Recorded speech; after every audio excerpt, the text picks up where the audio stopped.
যে রাষ্ট্রের ভিতরে শিক্ষার কোনো মূল্যায়ন করা হয় না, যোগ্য ব্যক্তিকে কদর করা হয় না, ওই দেশ আর যাই হোক না কেন কখনো উন্নতশীল রাষ্ট্র হতে পারে না, ঠিক কিনা? আমাদেরকে জিরো থেকে হিরো বানানোর প্রতিশ্রুতি দিয়েছেন একজন, তিনি কে? আর একটু চিল্লায় আওয়াজ করে বলেন না তিনি কে? একটি হাদিসের কিতাব আছে সহিহ ইবনে মাজাহ, এই কিতাবের 216 নম্বর হাদিসের বর্ণনা। ইসলামের দ্বিতীয় খলিফার নাম কি আপনারা একটু বলেন তো দেখি আমাকে? হযরতে ওমর। তিনি যখন খলিফাতুল মুসলিমিন, তখন তিনি আরবের গভর্নর নিযুক্ত করলেন এক ব্যক্তিকে, তার নাম হলো হযরতে নাফি' ইবনু আব্দুল্লাহ। তাকে তো নাফি' ইবনু আব্দুল্লাহর আন্ডারে অনেক বড় এলাকা, একাকী পরিচালনা করা কষ্টকর। এজন্য তিনি আরবের প্রত্যন্ত অঞ্চলগুলোর জন্য শাসক হিসাবে নিযুক্ত করলেন, যাকে তার নাম হলো ইবনু আবসা। ওমর ফারুক রাদিয়াল্লাহু তাআলা আনহু একদিন সফরের ভিতরে বের হয়েছেন। উসফান নামক স্থানে যখন তিনি চলে গেলেন, সেখানে যাওয়ার পর হযরতে ওমরের সাথে হযরতে নাফি'র সাক্ষাৎ হয়ে গেল। হযরতে ওমর ডাক দিয়ে বলে, ও নাফি', মান ইস্তাখলাফতা আলা আহলিল ওয়াদি, ও নাফি', আরবের প্রত্যন্ত অঞ্চলগুলোর জন্য তুমি কাকে শাসক হিসেবে নিযুক্ত করেছ? হযরতে নাফি' বলেন, ইবনু আবজা নামক এক ব্যক্তিকে এই দায়িত্ব আমি অর্পণ করেছি। খলিফাতুল মুসলিমিন হযরতে ওমর ফারুক রাদিয়াল্লাহু তাআলা আনহু প্রশ্ন করলেন, নাফি', মান ইবনু আবজা? ইবনু আবজা আবার কে? তার পরিচয়টা তুমি একটু আমার সামনে তুলে ধরো। হযরতে নাফি' বলেন, হুয়া রাজুলুম মিন মাওয়ালিনা, ইবনু আবজা হলো আমাদের একজন আজাদকৃত গোলাম। ভাইরা আমার, হযরতে ওমর কথাটা শোনার পর বড় আশ্চর্যান্বিত হয়ে গেলেন, কারণ সমাজের ভিতরে মানুষ ওই ব্যক্তিকেই দায়িত্ব অর্পণ করে যেই ব্যক্তি শিক্ষায় সুশিক্ষিত হয়। মূর্খ কোনো ব্যক্তির উপরে বড় ধরনের কোনো দায়িত্ব অর্পণ করা হয় না, ঠিক কিনা বলেন? অবশ্যই আমাদের বাংলাদেশের নিজাম ছিল, নিয়ম ছিল একটু ব্যতিক্রম, ঠিক কিনা বলেন? বিগত 16 বছরের ভিতরে আমরা দেখেছি অসংখ্য অগণিত নজির আছে যে মেধাবী উন্নত শিক্ষায় শিক্ষিত ছেলেরা মামু খালু না থাকার অভাবে, ঘুষ না দিতে পারায় বাধ্য হয়ে সংসার পরিচালনার জন্য তারা রিক্সা চালাতে বাধ্য হয়েছে, ঠিক কিনা বলেন? ভাইরা আমার, হযরতে ওমর এজন্য আশ্চর্যান্বিত হলেন যে একজন আজাদকৃত গোলাম, যারা গোলাম হয় পড়াশুনো তো তারা তেমন জানে না, তাহলে কেমন করে একজন গোলামের উপরে এই বড় ধরনের দায়িত্ব তুমি অর্পণ করেছো? হযরতে নাফি' ডাক দিয়া বলেন, খলিফাতুল মুসলিমিন,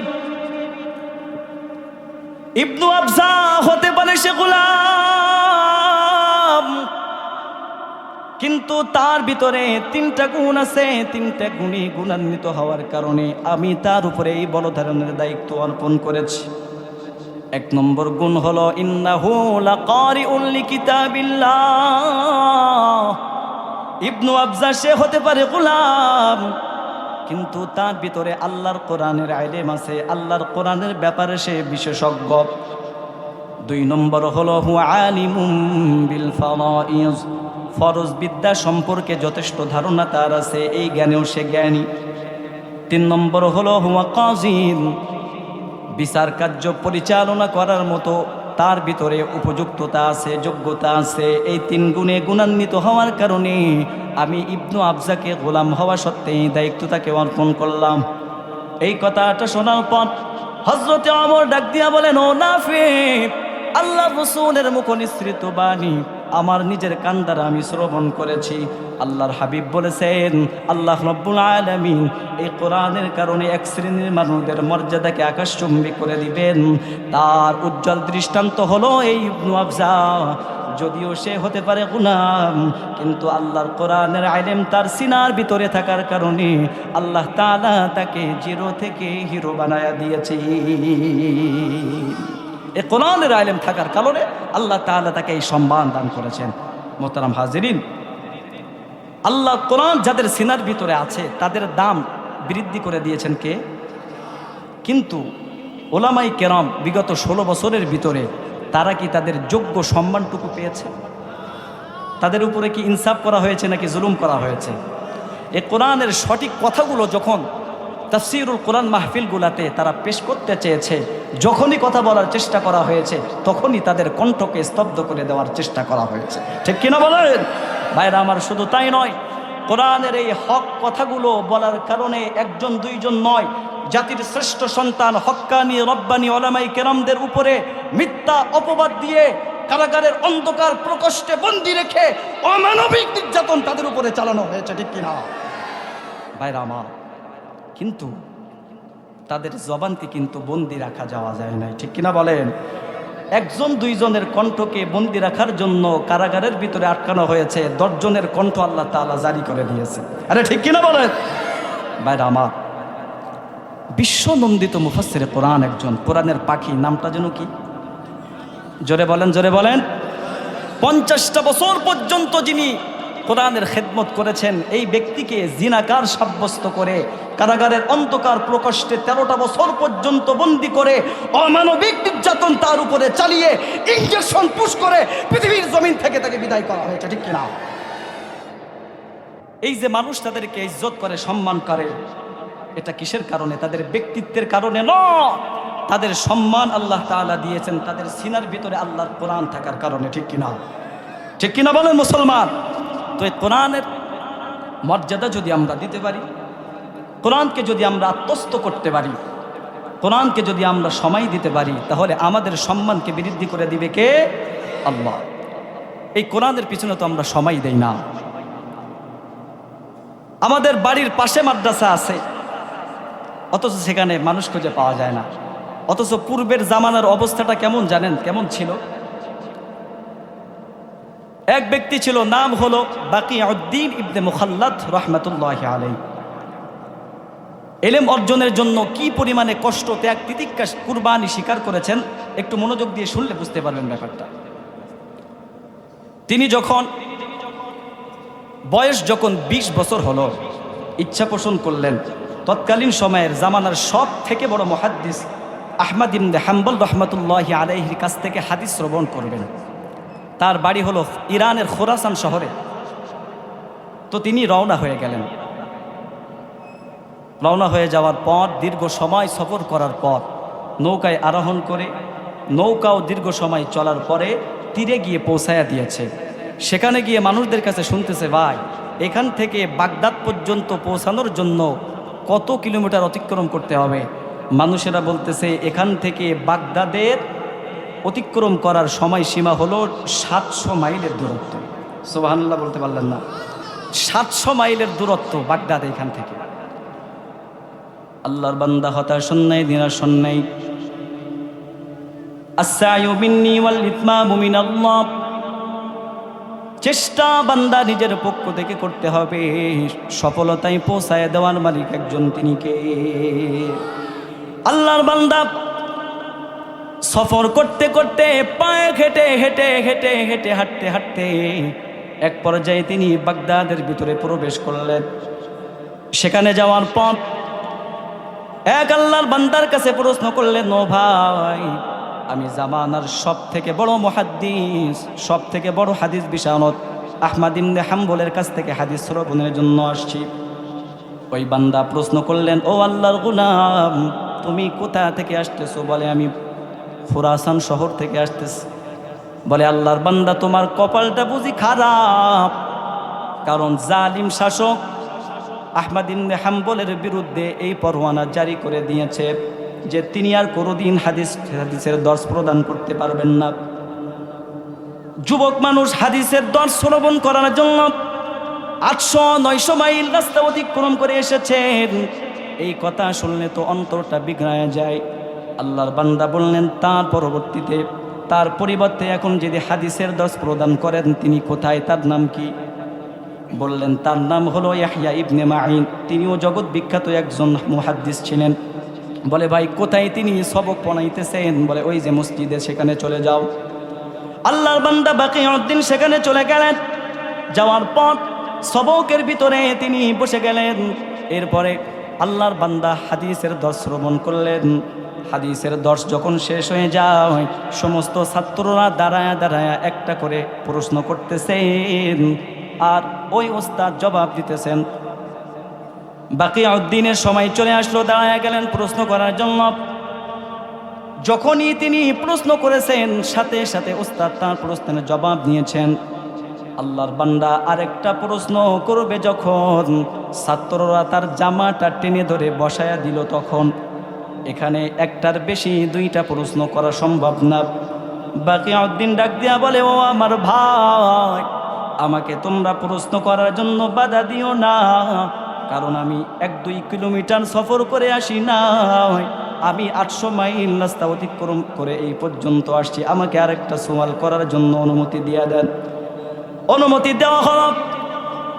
বাকিউদ্দিন দাঁড়ায় গেলেন। দাঁড়ানোর পর প্রশ্ন করলেন, উস্তাদ, আহমদ ইবনে হাম্বল মা তাকুলু ফি শানিহি, আপনার কাছে আমি জানতে চাই আহমদ ইবনে হাম্বলের সম্পর্কে আপনার অভিমত কি, আপনার মতামত কি, একটু বলেন। এই কথাটা শোনার পর ছাত্রসহ সকল ওস্তাদদের মাথাটা নিচু হয়ে গেল। কিছুক্ষণ মাথাটা নিচু রাখার পর মাথা যখন উত্তোলন করলেন, তিনি তখন এই কথাটাই বললেন, আহমদ ইবনে হাম্বল তিনি সাধারণ কোনো মানুষ নন, হুয়া ইমামুল মুহাদ্দিসিন।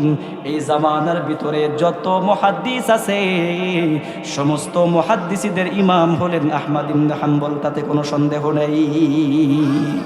কথাটা শুনে অন্তরের ভিতরে একটি প্রশান্তি লাগছে যে যাক, এত রাস্তা অতিক্রম করে আসলাম, আমার সফরটা সার্থক হচ্ছে। বাকিউদ্দিন সবক যখন শেষ হয়ে যায়, ছাত্র ভাইদেরকে ডাক দিয়া বলেন, ও ছাত্র ভাইরা আমার, একটু উপকার কি আমার জন্য করবা নাকি? বলে কি? বলে আহমদ ইবনে হাম্বলের বাড়িটা কোথায়, তার বাড়িটা একটু আমাকে দেখায় দাও। ছাত্র বলে, না না, তুমি একজন অপরাধী ব্যক্তির জন্য যদি আমি চেষ্টা করি, তাহলে আমাকেও অপরাধী ব্যক্তিদের তালিকাভুক্ত করা হবে, আমি পারবো না। বাকিউদ্দিন ডাক দিয়া বলেন, ও আমার ভাই, তোমাকে তার বাড়ি পর্যন্ত শুধুমাত্র নিয়ে যাবে, নাম বলার দরকার নাই।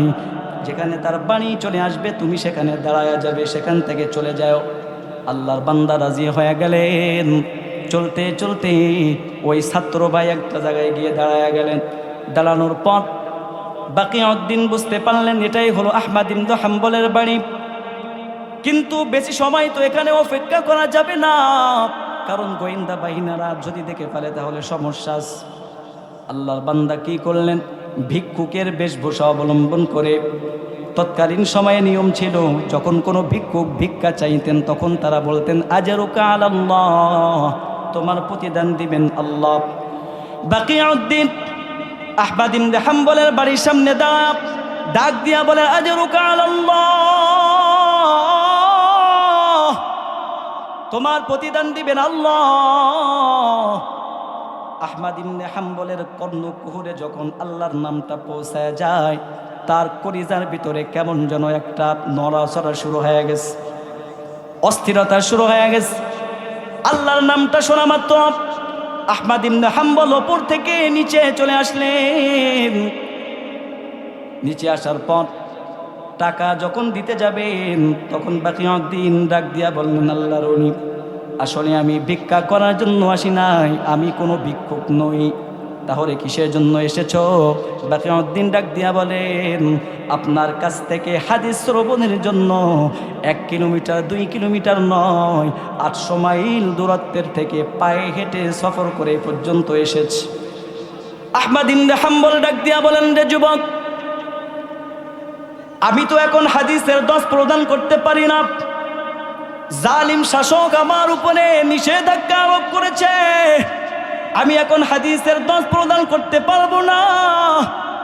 আল্লাহর বান্দা বাকিউদ্দিন ডাক দিয়া বলেন, ও আল্লাহর ওলি, আপনি আমাকে মাহরুম করবেন না, বঞ্চিত করবেন না। প্রতিদিন আমি ভিক্ষুকের বেশভূষা অবলম্বন করে আপনার বাড়ির সামনে হাজির হয়ে গিয়ে বলবো, আজরুকা আলাল্লাহ। আপনি আমার অবস্থা শ্রবণ করা মাত্র যখন নিচে আসবেন, আশেপাশে কোনো মানুষ যদি আমাদেরকে ফলো না করে, আপনি আমাকে একটা হাদিস শোনায় দিয়েন, আর মানুষ যদি ফলো করে টাকা দিয়ে দিয়েন, আমি সেখান থেকে চলে যাব। ভাইরা আমার, এলাকার ভিতরে সুন্দর দেহ বিশিষ্ট কোনো যুবক যদি ভিক্ষা করে, এলাকার মানুষেরা তাকে তো তুচ্ছ-তাচ্ছিল্যের নজরে দেখে। বাকিউদ্দিন একজন যুবক মানুষ, ভিক্ষা কেন করে? এলাকার মানুষেরা তাকে নিয়ে বাজে মন্তব্য করে। কিন্তু বাকিউদ্দিন মনে মনে বলে, ও এলাকার মানুষেরা, তোমরা আমাকে নিয়ে যা যা পারো বলো, আমার কোনো সমস্যা নাই, কারণ আমি তো আল্লাহ রসুলের হাদিস অধ্যয়ন করার জন্য এসেছি। আমার শত মান সম্মান যদিও বিলুপ্ত করতে হয়, আমার কোনো পরোয়া নাই। আমি শত চেষ্টা করে আমি হাদিসের দর্শনে ধন্য হতে চাই। ভাইরা আমার, বাকিউদ্দিন প্রতিদিন আসা যাওয়া করে। হঠাৎ একদিন কানের ভিতরে আওয়াজ, কে জনে আওয়াজ দিয়ে দিল? বাকিউদ্দিন। আর কোনো টেনশন নাই, চিন্তার কোনো কারণ নাই। ওই যে জালিম শাসক, যে আহমদ ইবনে হাম্বলের বিরুদ্ধে নিষেধাজ্ঞা আরোপ করেছিল, হাদিস পড়াইতে পারবে না, ওই জালিম শাসককে আল্লাহ তাআলা পৃথিবীর জমিন থেকে বিদায় করে দিয়েছেন। তার পরিবর্তে শাসক নিযুক্ত হলেন যিনি, আহমদ ইবনে হাম্বলের বড় একজন ভক্ত হলেন তিনি। পরবর্তীতে আহমদ ইবনে হাম্বলকে রাজকীয় সম্মাননা দিয়ে হাদিসের দর্শ দেওয়ার জন্য দাওয়াত করে নিয়ে চলে যায়। দাওয়াত করে নিয়ে গেছে হাদিসের দর্শ প্রদানের জন্য। তো সেখানে যাওয়ার পর বিশাল বড় মজমা, হাজার হাজার ছাত্র হাদিস পড়াইতেছেন। 4 মাযহাবের এক মাযহাবের ইমাম আহমদ ইবনে হাম্বল।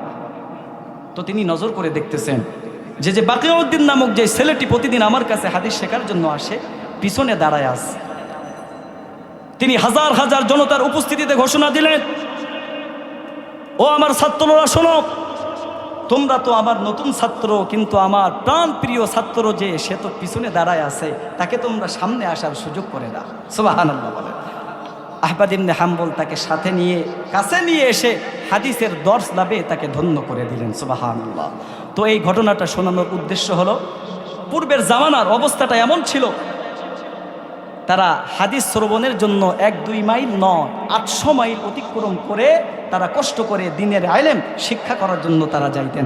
বুখারী শরীফের হাদিস, আল্লাহ রাসূলের একজন সাহাবী আবু দারদা রাদিয়াল্লাহু তাআলা আনহুর কাছে একটা হাদিস শ্রবণের জন্য 1 মাসের রাস্তা অতিক্রম করে গিয়েছেন। সুবহানাল্লাহ বলতে পারলেন না? আরে 1 মাস একটা মানুষ যদি লাগাতার হাঁটে, কত দূর পর্যন্ত যেতে পারবে বলেন? এটা ছিল তাদের চেষ্টা, মেহনত। কবুল করছেন কে? আসতে বলবেন না, কবুল করছেন কে? ভাইরা আমার, তো যারা মাদ্রাসায় পড়ে, মাদ্রাসায় গিয়ে যারা পড়ে, এদেরকে তুচ্ছ-তাচ্ছিল্যের নজরে দেখার কোনো সুযোগও নাই। আপনার সন্তানকে স্কুলে পড়াবেন, কলেজে পড়াবেন, ইউনিভার্সিটিতে পড়াবেন, ডক্টর, প্রফেসর, সাংবাদিক, সাহিত্যিক, ডিসি, এসপি, আইজি, যেটা ইচ্ছা সেটা বানাইতে পারেন, কিন্তু প্রাথমিক শিক্ষা যদি তাকে কোরআনুল কারীম দিয়ে দেন, আর যাই হোক, এই সন্তান বড় হয়ে ভবিষ্যতে কখনো পিতা মাতাকে বৃদ্ধাশ্রমে রেখে আসবে না। ঠিক কিনা ভাইরা আমার? প্রাথমিক শিক্ষা কোরআনুল কারীম তাকে দিয়ে দেন। পাশে মাদ্রাসা আছে, বাড়ির পাশের মানুষ কিন্তু হজ পায় না, মক্কার মানুষ হজ পায় না। অবস্থাটা এমন। মাদ্রাসার ছাত্ররা মাদ্রাসায় গিয়ে কি পড়ে? তারা যখন রাস্তা দিয়ে চলে, দেখেন যে সাধারণভাবে হাঁটতেছে। আল্লাহ রসুল বলেন, তালিবুল ইলম যখন রাস্তা দিয়ে হাঁটে না, ফেরেশতারা নূরের পাখা তাদের কদমের নিচে বিছায়া দেয়। সুবহানাল্লাহ বলেন। এই হলো ছাত্র। আল্লাহর হাবিব সাল্লাল্লাহু আলাইহি ওয়াসাল্লাম বলেন, মান ক্বারা হারফাম মিন কিতাবিল্লাহ, যে আল্লাহর বান্দা কোরআনুল কারীমের একটা হরফ তেলাওয়াত করবে, ফালাহু বিহি হাসানা ওয়াল হাসানাতু বিআশরি আমসালিহা, আল্লাহ রাব্বুল আলামিন ওই বান্দার আমলনামায় সাথে সাথে 10টা সওয়াব লিপিবদ্ধ করে দেয়। আলিফ লাম মিম।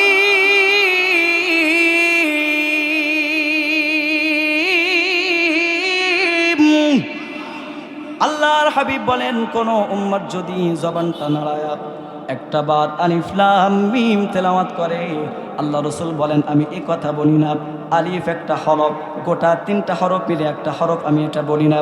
আল্লাহ রসুল বলেন আলিফ একটা হরফ, লাম একটা হরফ, মিম আর একটা হরফ। আলিফ লাম মিম কোনো বান্দা যদি তেলাওয়াত করে, আল্লাহ রাব্বুল আলামিন ওই বান্দার আমল নামায় সাথে সাথে 30টা সওয়াব লিপিবদ্ধ করে দেন। বলেন সুবহানাল্লাহ। মাদ্রাসার ছাত্ররা কি করে, তাদেরকে মহাব্বত করতে হবে, রসুল এটা কেন বলেছে? একটু নজর করে দেখেন, আপনাদের পাশেও মাদ্রাসা আছে। যে ছোট্ট ছোট্ট বাচ্চা বাড়িতে থাকলে মা বাবা সন্তানকে মুখে উঠায় খাওয়ায় দেয়, মা বাবা সন্তানের জন্য মশারিটা টানায় দেয়, মা বাবা সন্তানের জন্য কাপড়টা কেচে দেয়, ফজরের সময় ঠান্ডা পানি দ্বারা উজু বানানো কতটা কষ্টের। বাড়িতে থাকলে মা বাবা সন্তানের ঘুমের ভিতরে ব্যাঘাত না ঘটানোর জন্য বলে বাবা ঘুমা, উঠতে হবে না, কষ্ট হবে। কিন্তু ওই ছোট ছোট মাদ্রাসাগুলার বাচ্চাগুলো যেখানে আছে, ওই মাদ্রাসার ছাত্রগুলা নিজে নিজে নিজের খানাটা নিয়ে খায়, নিজের পোশাক নিজেই পরিধান করে, নিজের খানা নিজে উঠায় খায়, আবার নিজের পোশাক নিজেই ধোয়। ওরে আল্লাহর বান্দা, শেষ রাত্রে ঠান্ডা পানি দ্বারা উজু বানানোর যে কতটা কষ্টের, এরপরে ওই সমস্ত আল্লাহর বান্দাগুলা সারা রাত ঘুমায় না, রাত 4টার সময় তাহাজ্জুদে নাই যায় নামাজে হাজির, আল্লাহর সামনে দাঁড়াইয়া গোটা এলাকাবাসীর জন্য দোয়া করতে থাকে, আল্লাহ মাদ্রাসাকে কবুল করে নেন, আমাকে কবুল করে নেন, এলাকাকে আপনি শান্তময় বানায় দেন। আল্লাহর বান্দা, তুমি আমি যে পরিমাণে অন্যায় অপরাধ করি, এর কারণে তো আল্লাহর পক্ষ থেকে গজব আসার কথা, কিন্তু গজব আসে না কিসের কারণে? ওই কোরআনের ধারক বাহক ওলামায়ে কেরাম ছোট ছোট বাচ্চাদের চোখের পানির কারণে আল্লাহ তাআলা এলাকার ভিতর থেকে করোনা ভাইরাস নামক যে সমস্ত বালা মুসিবত আছে সব কিছু দূরীভূত দিয়া আল্লাহ রাব্বুল আলামিন শান্তির ব্যবস্থা করে দেন। বলেন সুবহানাল্লাহ। এজন্য এলাকার ভিতরে একটা মাদ্রাসা প্রতিষ্ঠা হওয়া গোটা এলাকাবাসীদের জন্য রহমত। একথা বিশ্বাস করেন আপনারা? একটা মাদ্রাসা প্রতিষ্ঠা হওয়া গোটা এলাকাবাসীদের জন্য রহমত, বিশেষ করে যারা অন্ধকার গহীন কবরের বাসিন্দা হয়ে গেছে তাদের জন্য বড় রহমতের কারণ। বোঝানোর জন্য একটা মজার ঘটনা আপনাদেরকে বলি। বড় পীর আব্দুল কাদের জিলানী রহমতুল্লাহি আলাইহি, নাম শুনেছেন আপনারা? আব্দুল কাদের জিলানীর কাছে এক মহিলা গেছে, যাওয়ার পরে বলতেছেন, আল্লাহর ওলি, আমার একটা কন্যা সন্তান আছে, যে গর্ভে থাকা অবস্থায় তার বাবা দুনিয়া থেকে বিদায় হয়ে গেছে। আমি গরিব মানুষ, অন্যের বাড়িতে কাজ করে আমার সংসার পরিচালনা করি, আমার সন্তানের চেহারার দিকে নজর করে আমার স্বামী হারার বেদনা আমি ভুলে যাই। কিছুদিন হলো আমার কলিজার টুকরা সন্তানটা দুনিয়া থেকে বিদায় হয়ে গেছে। ওই মহিলা ডাক দিয়া বলে, আল্লাহর ওলি, আমি আমার সন্তানটাকে বড় ভালোবাসি, বড় মহাব্বত করি, কতটা ভালোবাসি দুনিয়ার মানুষকে বুঝাইতে পারবো না। আল্লাহর ওলি, দুনিয়ার ভিতরে একজন মানুষকে যখন দাফন করা হয়, দাফনকৃত কোনো মাইয়্যিতকে যদি কবর খনন করে উঠানোর কোনো নিয়ম থাকতো, তাহলে আমি একটা বার হলেও কবরটাকে খনন করে আমার কলিজার টুকরা নয়নের পুতুলি সন্তানের চেহারাটা আমি একটা বার দেখতাম। কিন্তু আমি এই কাজ করব না, কারণ দুনিয়ার ভিতরে দাফনকৃত কোনো মাইয়্যিতের জন্য কবর খনন করে লাশ দেখার কোনো নিয়ম নাই, এজন্য আমি এই কাজ করব না। কিন্তু আপনার কাছে আমি এজন্য এসেছি, এমন কোনো আমল আপনি আমাকে শেখায়া দেন, যে আমলটা যদি আমি করি তাহলে স্বপ্নের মাধ্যমে হলেও আল্লাহ যেন আমার সন্তানের সাথে আমার মুলাকাত করায়া দেন। বড় পীর আব্দুল কাদের জিলানী ডাক দিয়া বলেন, আল্লাহর বান্দি, তুমি বেশি বেশি সূরাতুত তাকাসুরের আমল করতে থাকো, আল্লাহ রাব্বুল আলামিন হয়তোবা এই সূরাটি রসিলা করে তোমার সন্তানের সাথে তোমার মুলাকাত করায়া দিতে পারে। আল্লাহর বান্দি বাড়িতে চলে গেলেন। বাড়িতে যাওয়ার পর সারাটা দিন ধরে সূরাতুত তাকাসুরের আমল করতে থাকে।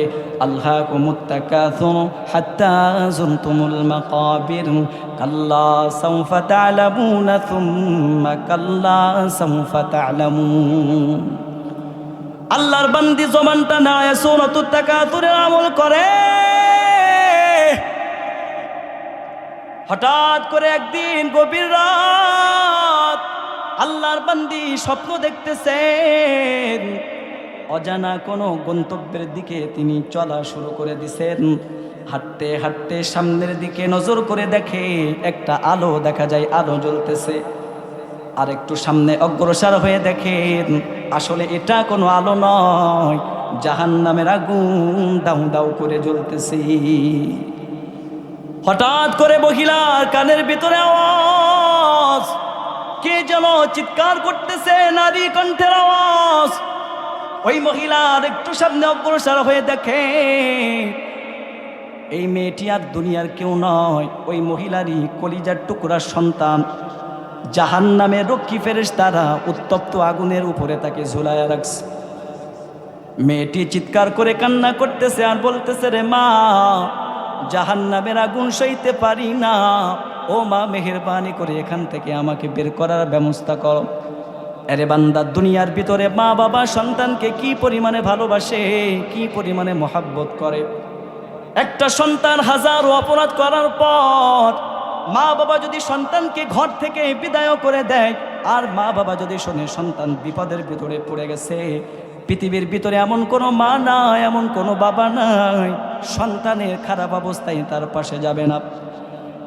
মহিলার কণ্ঠে যখন বারবার চিৎকারের আওয়াজ, মা আমাকে বাঁচাও, ওই মহিলা কান্না শুরু করে দিছে। হঠাৎ করে মহিলার ঘুমটা ভেঙে গেল।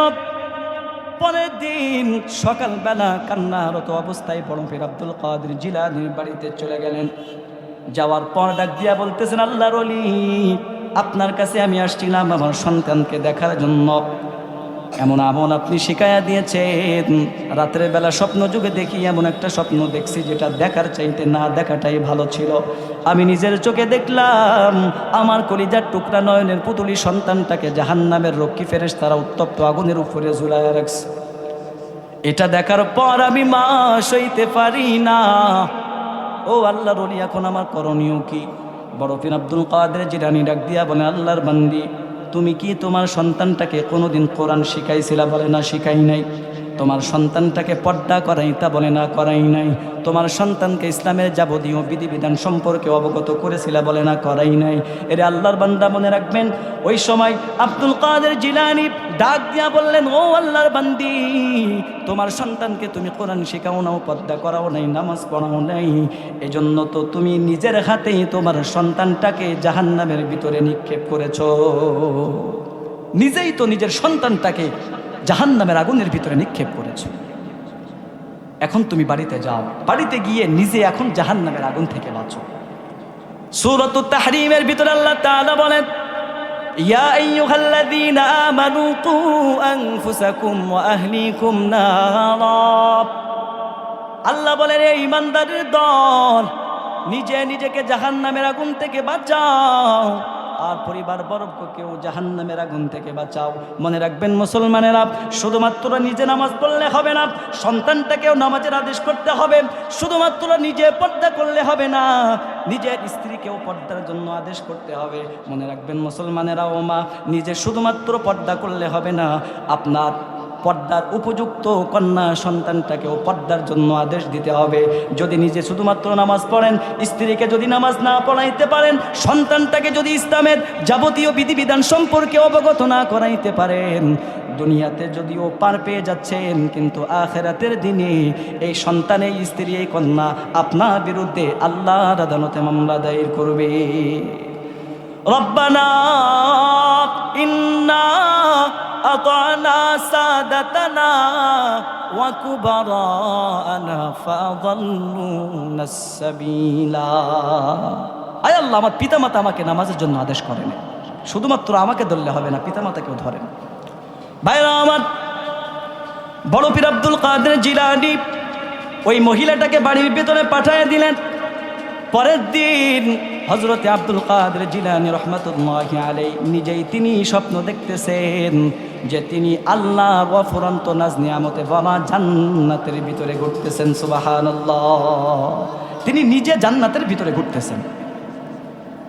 জান্নাতের ভিতরে ঘুরতে ঘুরতে হঠাৎ করে অল্প বয়সী একটা সুন্দরী রমণী তার সামনে পড়ে গেল।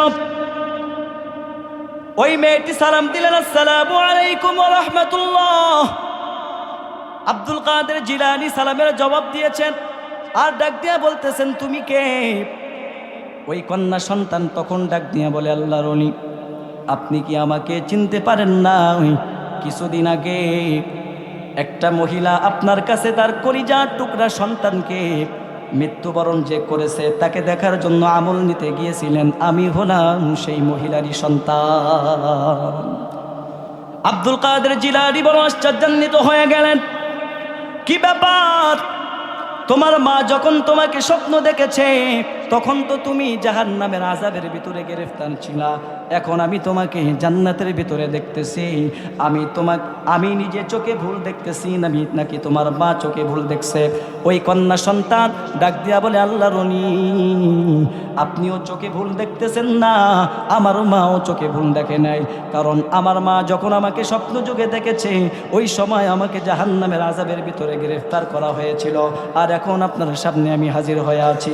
কি ব্যাপার, কিসের কারণে তুমি জান্নাত পেয়ে গেলা? ওই নারী ডাক দিয়া বলে আল্লাহর ওলি, কবরস্থানের ভিতরে দুনিয়ার ভিতরে আমি যে অন্যায় করেছিলাম, পর্দা না করার কারণে, কোরআনের ইলম সিনায় ধারণ না করার কারণে আমাকে আযাবের ভিতরে গ্রেফতার করা হয়েছিল। আমার এখান থেকে জান্নাতে আসার কারণ হলো একদিন আমাদের কবরের ভিতরে প্রচণ্ড আযাব হইতেছিল, কিন্তু ওই রাস্তা দিয়া সিনার ভিতরে যাদের আল্লাহর কোরআন আছে ওই তালিবুল ইলম ছাত্ররা রাস্তা দিয়ে হেঁটে যাইতেছিল, তারা হঠাৎ করে আমাদের কবরের সামনে দাঁড়াইয়া ইসালে সওয়াব করলো কোরআনুল কারীম তেলাওয়াতের মাধ্যমে। আল্লাহ তাআলার কাছে আমাদের আযাব থেকে পরিত্রাণের জন্য দোয়া করেছিল। ও আল্লাহর ওলি, শুধুমাত্র আমার নয়, ওই কবরস্থানের ভিতরে যত মাইয়াত, যত বান্দা বান্দি আছে যাদের কবরের ভিতরে জাহান্নামের আগুন দিয়ে ভরপুর করা হয়েছিল, ওই তালিবুল ইলম কোরআনওয়ালাদের দোয়ার কারণে আল্লাহ রাব্বুল আলামিন আমাদের সকলকে জাহান্নামের আগুন থেকে বাঁচায়া জান্নাতের মেহমান বানায়া দিয়েছে। কোরআনওয়ালাদের দোয়ার কারণে আল্লাহ তাআলা জান্নাত দিয়েছেন। তাহলে বলুন তো দেখি, মাদ্রাসায় যারা পড়ে, যারা পড়ায়, এদের ফজিলাত আলাদা একটা দিয়েছেন কে? জোরে বলেন না কে? এই শিক্ষাগুলো, কোরআনুল কারীমের শিক্ষাগুলো মাদ্রাসায় দেওয়া হয়। আর মাদ্রাসায় যারা নিজে পড়ে এবং অপরকে পড়ায়, রাসূল তাদের দুনিয়ার ভিতরে সর্বশ্রেষ্ঠ বলে ঘোষণা করছেন। দলিল কি? তিরমিজি শরীফের ২৯০৯ নম্বর হাদিসের বর্ণনা। আল্লাহ রাসূল বলেন, ক্বালা রাসূলুল্লাহ সাল্লাল্লাহু আলাইহি ওয়াসাল্লাম, খায়রুকুম মান তাআল্লামাল কুরআনা ওয়া আল্লামা। দুনিয়ার ভিতরে যারা কোরআনুল কারীম নিজে পড়ে এবং অপরকে পড়ায়, রাসূল বলেন আমি রাসূল ওই সমস্ত বান্দাদেরকে দুনিয়ার ভিতরে সর্বশ্রেষ্ঠ মানুষ বলে ঘোষণা করে দিলাম। সুবহানাল্লাহ।